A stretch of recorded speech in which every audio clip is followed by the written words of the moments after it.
Hey, just a little message before we get started. I offer one-on-one coaching to women for breakup recovery and dating. So if you're interested, just send me an email at tracie@tphtherapy.com.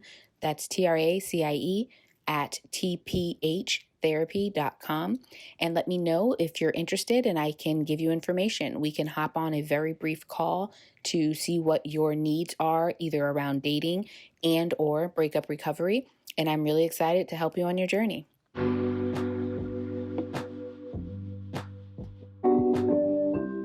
Hey, I'm Tracie Pinnock, and welcome to the Bitter to Better podcast, where I talk all things love and life that help women live better after breakups. I'm glad you're here, and let's get into it.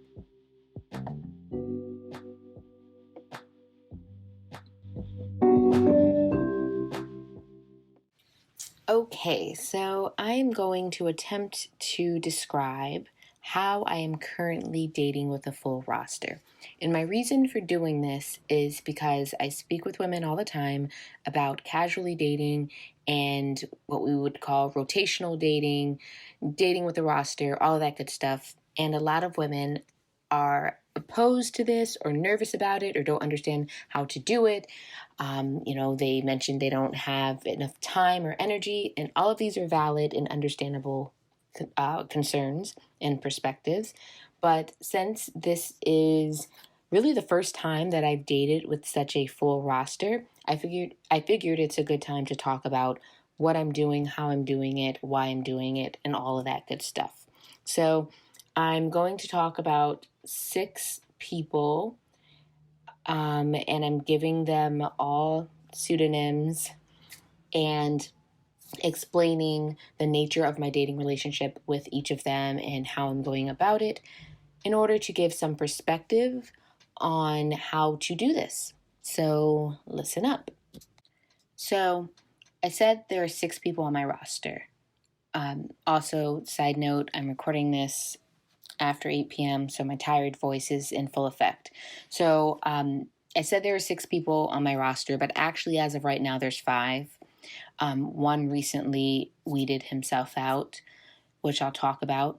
And then really, there's only 4 who have actually met in person at this time. So I kind of feel like if I haven't met you in person yet, it doesn't even really count. But I will explain why I'm including these people, though.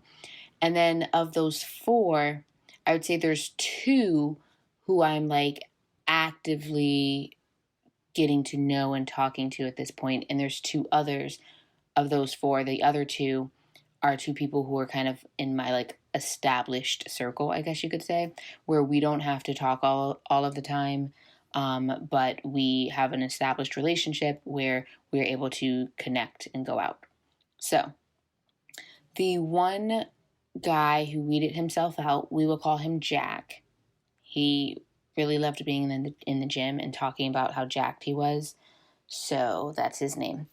And ultimately, maybe about a week and a half, 2 weeks ago, he responded to my voice note about how I kind of allowed some of my own boundaries to be crossed with him a little bit, and that was frustrating me. And so I went back on, like, I had agreed to go out with him on a certain day, but then I went back on it because I was like, it doesn't really work for me. And so I really need to stand strong in that. And his response via text was something like, there are too many boundaries with you, so I think it's best we go our separate ways. And I responded with, okay, wish you the best. Because I knew that he was on his way out for me. Like, I was working to the point of being like, hey, let's go our separate ways. And he did it for me, which was so wonderful. So he very recently left the roster. And I'm trying to think, were any of these other people in the picture before he left? Or were all of these people in the picture before he left? I think so, except for maybe the guy who I'm going to call PM, because he tends to be available late at night. And I have not met him as of yet. And honestly, at most, I might go have a drink with him just to not completely close off options, and sometimes I am pleasantly surprised once I do meet someone. So, but we had a phone call last night for the first time, and other than that, it's been texting. And he's like, he does a lot of the initiating of the texting, and it's maybe a little more than I usually enjoy. Personally, I don't like to do a lot of texting and talking on the phone before meeting in person because I think it create false intimacy, and it can have you forming an idea of someone that maybe doesn't live up to your idea of them in person. Um, we just haven't really been able to get our schedules aligned. There was one night where I agreed to like go have a drink, but honestly, I knew I would be too tired. I needed to pick up my son from my mom, so I canceled. Um, and this person, PM, as we're calling him, I, you know, I think we may eventually end up meeting for a drink or something, but I have not met him in person yet. So it's really just texting, and we've had one phone call. So, really actively, I have four other people who I have met in person. I've either had one date, two dates, or multiple dates with these people. And they are people who I am like more actively fostering relationships with. So one who we will call Man, he has a fairly simple, straightforward name, so we're just going to call him Man. I had a first date with him, and he has asked about having a second date, so we are in the process of planning that. And it went very well. It was a very enjoyable, normal, typical date. Nice and refreshing, typical normal date, and better than I was expecting. So, this is one of those situations where I'm happy that I did ultimately end up going on the date with the person because I ended up liking them more than I thought I would. So, I mean, go out on dates, go out on the date, and again, keeping it nice and casual can be a good way to do it if you're not sure about the person. In this case, we had like a sit down lunch. So that was nice. Um, it was a nice, like, middle of the day type of thing. And now we text about once a day. Like, one of us checks in with the other and the other responds, and, then we chat again the next day. So it's a nice, steady flow of communication. It's not too much, it's not excessive, it's not over the top. We're not texting all day, every day from morning to night. We're not FaceTiming and on the phone all the time, morning to night. None of that. We've had one date that went well and we both want to see each other again. We text about once a day, and we are in the process of planning a second date. It's kind of the perfect, nice, and steady balance.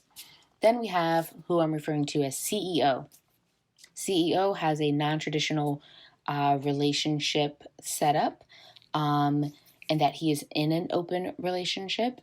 And we've had two dates that we've both enjoyed, and there's pretty much a third has been suggested, though there are no official plans. And CEO, we don't do like any in between chatting really, other than to schedule the dates. And this is still very new, so we will see where it goes and how it goes. But it's kind of an exciting, fun adventure of a dating relationship, quite frankly. Calling him CEO because he is a CEO of something. And then we have Cairo, which actually stands, it's like a shortened version of like his profession. But he is someone who I've known for some weeks now, a couple of months maybe at this point. And we've seen each other 3, 4 times in that time period. And it's very like chill and cool, and um, so we don't chat a bunch in between seeing each other, and we both have busy schedules that don't align well. So it's more like checking in. Hey, how are you? How are things? Great. Hey, can you do this day? Oh no, sorry. Okay, let's get back to each other. And then there won't be really any contact, and then one of us will pop in to try to schedule something. So this is one of those relationships that isn't like actively being fostered on like a day by day, week by week type of basis. We just kind of have established this connection and relationship and know each other are there and try to make time to see each other. This is also here for a good time, not a long time type of relationship for me, because this person is currently in my area for their PhD, but they plan to move back to their home state when that is done. And I've known that from the beginning, so we enjoy our time for what it is. And then we have who I'm referring to as OG, Original Gangsta, aka like been around for a while. This person is a person who there are about 3 episodes on this podcast where I update about my dating relationship with them. So this person I have technically known for almost 8 years. There was a big gap for years of us having no contact because we had dated casually. They went off to travel, and we assumed we'd never see each other again. But we reconnected, and I, on average, see this person about once a month, and we have like weekly, sometimes multiple times a week communication in between of like messaging. And we get along really well. We have great conversation. We laugh. We go out. We stay in. We do all the things. We may, even we have plans to travel together. But ultimately, this is someone where they are firmly established in my life. And it's an ongoing relationship that is still a casual dating relationship. But it doesn't, we have definitely gotten to know each other more and more, and it doesn't, there's a certain amount of consistent communication in between, but still nothing like daily or anything like that. So that is the nature of all of those relationships. And ultimately, I just described 6, well, I would say 5 active ones, right? And what I described, though, is a different cadence to the pace of conversation and communication, different relationships involved. So like if I were full on dating 5 people who I spoke to every day, saw, multiple days a week, all of that sort of stuff, by all means, that'd be quite exhausting. And quite frankly, probably not very enjoyable. And what that would do is it would have me vetting a bunch of them out to say like, okay, here's who I want to spend my time with the most, that sort of thing. And that makes complete sense if any of the people on your roster, in your dating circle, are serious contenders for you for a committed relationship. So what I mean here is someone who you're like, oh yeah, everything's lining up for me about what I want in a partner. That this person is also interested, okay, very important. This person is also interested in a committed relationship, or let's say even before committed relationship, what I refer to as exclusively dating. They're interested in exclusively dating. Then if you have someone in your orbit in your dating orbit, dating circle, on your roster who is matching up to those things, then you would start vetting out these other people.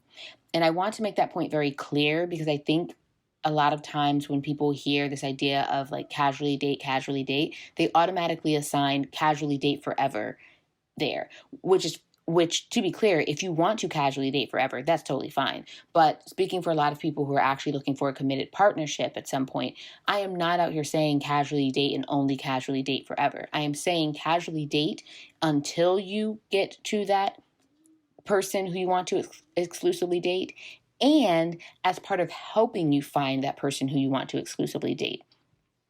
So I'll explain those 2 concepts in a moment, but ultimately what I'm saying is dating 5 people and seeing them and talking to them constantly is exhausting. I got kids. I got a job and a business. I don't have time for that. But because these all happen to be casual dating partners, I'm not seeing them all every day. I'm not talking to them all every day or anything like that. And I'm able to connect with them and have good times with them and enjoy each relationship for what it is. So I want to be clear that like this is the process of having multiple people on my roster. And as I described with one person, right, they vetted themselves out. I was starting to recognize that I wasn't into them like that. And I was working my way to being like, I think I'm going to let this go. And they let themselves go first. Then there's this other guy, PM, the one who I had the one who I haven't met in person, who I had a fine enough conversation on the phone with, but I am starting to recognize that I don't think there's anything here. I don't think that there'll be anything here where I'm really excited about going out with them or anything like that. So I'm likely going to suggest, it's been nice talking, but I don't think our, whether it's our lifestyles align or our values align or that, there's, really a vibe. So thank you, but no thank you. So that right there is vetting someone out of the pool. That would leave 4 people. 2 of the people, as I've mentioned, are very like periodic dates and that sort of thing. So there's really not a lot of energy and effort that has to be put into those right now. And so then the other 2 are 2 people who are newer to my circle who I am actively getting to know and talking to. One of them, we check in on a daily basis. The other, we don't talk daily. So right there, I've kind of boiled that down to how having this roster is actually feasible and enjoyable. And I want to be clear, as soon as it stops being enjoyable, there's no point. There's no point. But this is what I mean by, having a roster and currently dating with what I'm referring to as a full roster. I mean, everyone determines for themselves what a full roster is, but I do generally suggest if you are in the casual dating phase with anyone, that there's two or three people that you are dating, that you are not solely dating one person at a time when it is casual dating. When you and another person have decided to exclusively date, then you exclusively date. You date just them. But until you're to that point, it's to your benefit, to go back to the 2 points I wanted to make, it is to your benefit to casually date more than one person because it helps you, so on your path to finding that person who you want to exclusively date and then maybe eventually be in a committed relationship with, it helps you practice dating, it helps you meet new people, have new experiences, enjoy yourself, but it also helps you not become overly emotionally invested in anyone who may happen to not actually be a good match for whatever reason.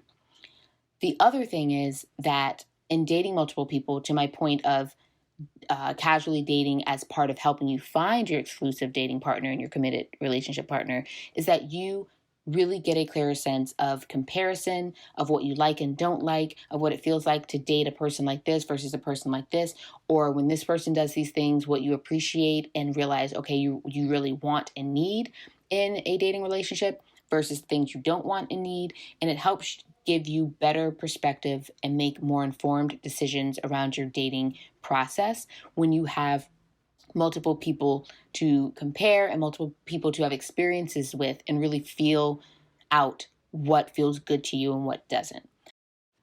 For example, a couple of things that I have learned or that have been confirmed for me about what I like and don't like is, for instance, the cadence of communication, meaning the frequency in which someone communicates with me. As I've said, I don't like having this constant texting, calling, FaceTiming, especially not before the first date. But also, even after that, I'm someone who's busy. I also like my space and all of that sort of thing. So I don't need to be on the phone with somebody all day, every day. I need to have what feels like an appropriate amount of communication to get to know them. And if I like them and want to continue to get to know them, then I do want a certain amount of, interaction that helps us actually be able to do that. But quite frankly, if we are consistently seeing each other in person, I don't necessarily need a bunch of between dates interaction on like a daily basis. But what I'm getting at here is in dating these different people and having them communicate in different ways, it is helping me to understand me more. Like the guy PM, who I might have a drink with, but I don't really think it's going to go beyond that. His amount of contact and communication, I'm not really enjoying right now. It's more frequent than I'd like it to be for someone who I have not connected with in any real way. As opposed to the frequency of contact between me and man, it's just right. It's like Goldilocks.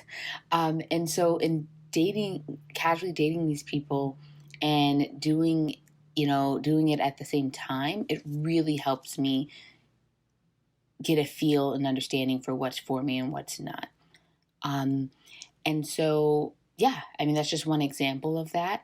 Um, I'm also like dating guys who have like different, not just like socioeconomic statuses, but also like just in terms of like what their preferences are around, I have someone who's more of a foodie and like they really like to go to restaurants and, eat good food. And that's introduced me to like so far one restaurant, because we've had, two dates. One, it was a restaurant I'd never gone to. The other was a restaurant I'd gone to and he'd never gone to.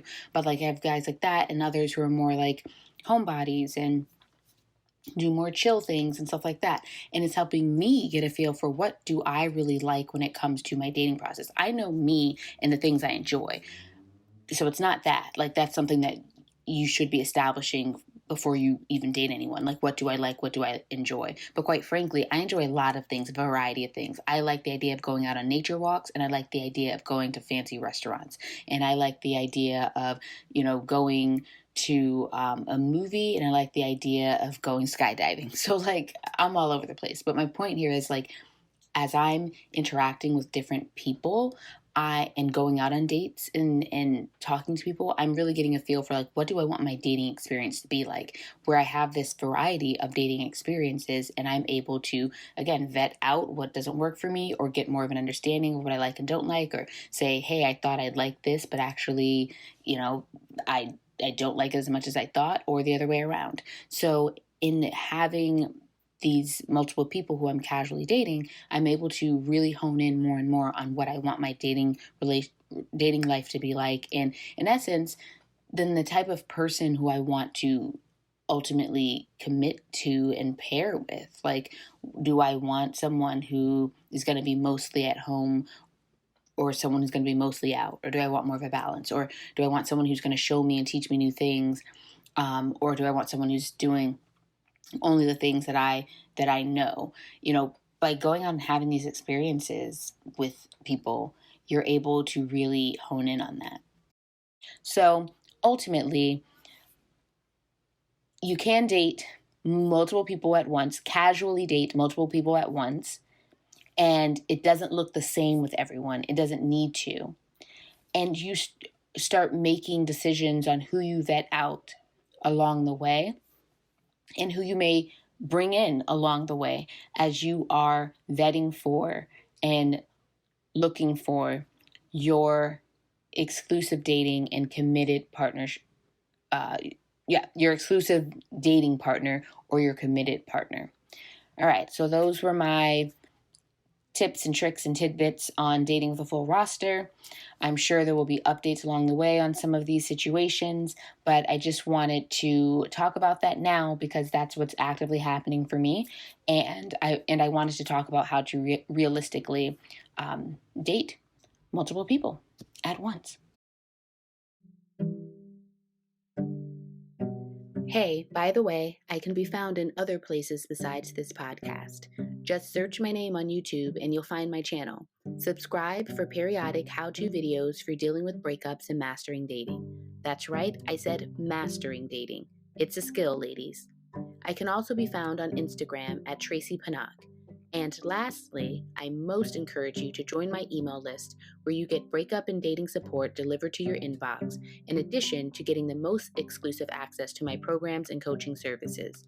My email list subscribers are the first to know when my coaching programs launch and the only people to get discounts when they're offered. As always, I'm glad we got into it and looking forward to next time.